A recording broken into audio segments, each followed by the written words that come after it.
1977ஆம் ஆண்டு தமிழ்நாட்டு முதலமைச்சராக எம்ஜிஆர் அவர்கள் பொறுப்பேற்ற ஒரு மாதத்தில் தி ஹிந்து ஆங்கில நாளேடு கட்டுரை ஒன்றை எழுதி வெளியிட்டிருந்தது.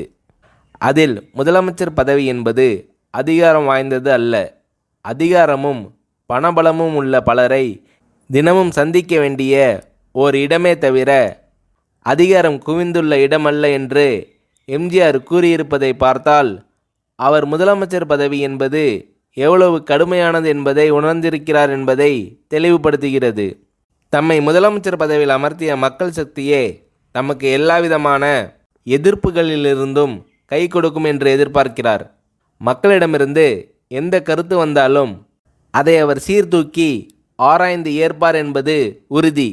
நல்ல உடல் ஆரோக்கியத்துடன் இருக்கும் எம்ஜிஆர் அவர்கள் உற்சாகத்துடன் ஏழை மக்களின் வாழ்வை முன்னேற்ற முடியும் என்ற நம்பிக்கையில் இருக்கிறார் என்று குறிப்பிடப்பட்டிருந்தது. அதன் அடிப்படையில் 1977, 1980, 1984 ஆகிய ஆண்டுகளில் அடுத்தடுத்து தமிழக முதலமைச்சர் பொறுப்பேற்ற எம்ஜிஆர் தம்மால் இயன்றவரை மக்கள் நலனுக்காக, மக்களின் முன்னேற்றத்திற்காக பாடுபட்டார்.